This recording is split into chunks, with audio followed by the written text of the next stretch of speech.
Acts chapter number 23. And Paul, earnestly beholding the council, said, Men and brethren, I have lived in all good conscience before God until this day. And the high priest Ananias commanded them that stood by him to smite him on the mouth. Then said Paul unto him, God shall smite thee, thou whited wall.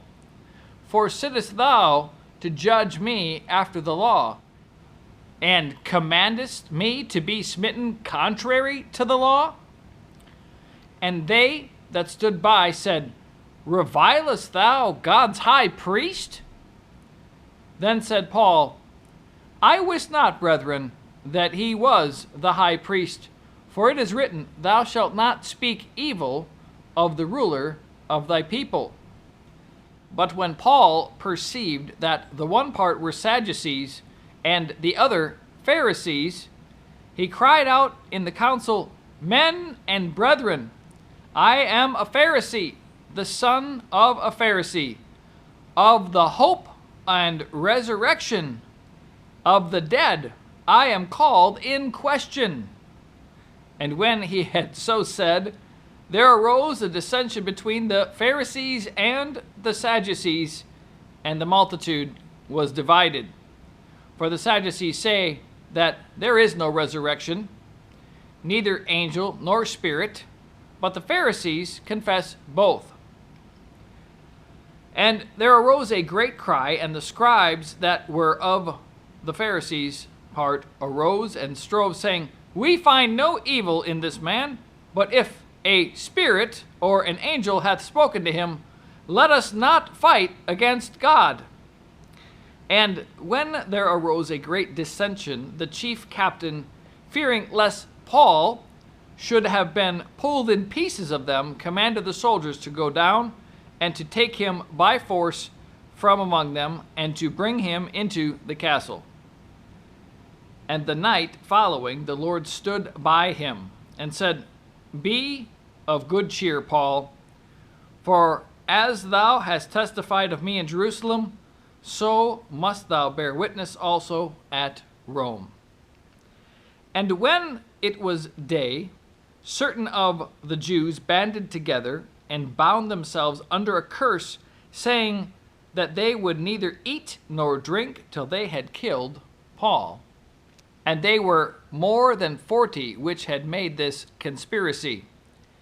And they came to the chief priests and elders and said, We have bound ourselves under a great curse, that we will eat nothing until we have slain Paul.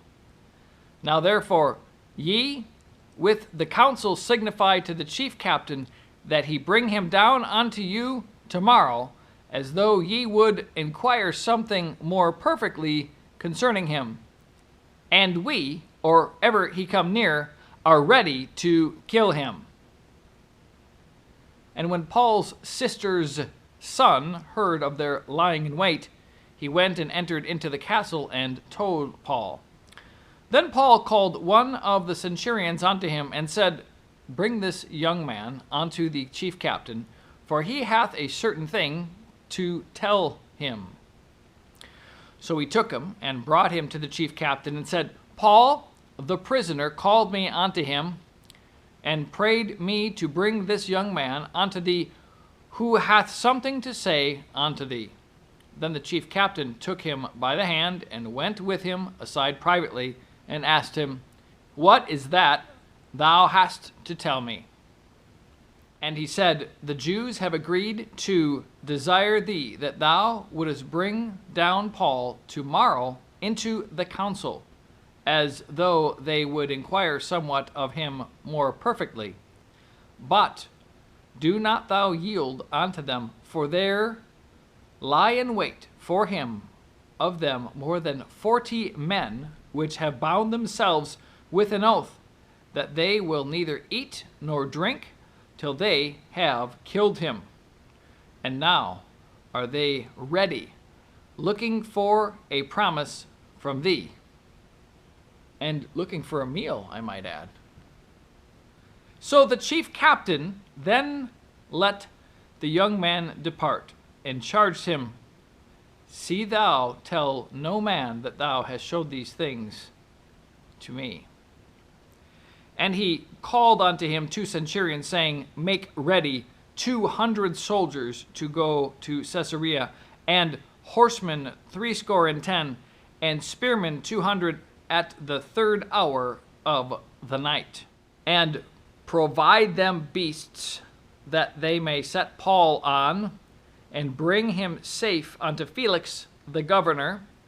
And he wrote a letter after this manner: Claudius Lysias, unto the most excellent governor Felix, sendeth greeting.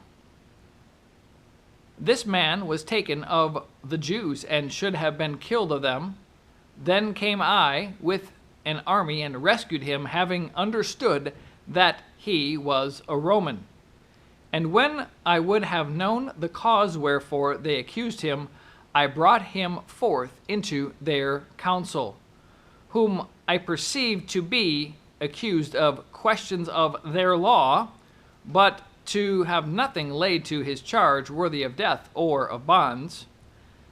And when it was told me how that the Jews laid wait for the man, I sent straightway to thee, and gave commandment to his accusers also to say before thee what they had against him. Farewell.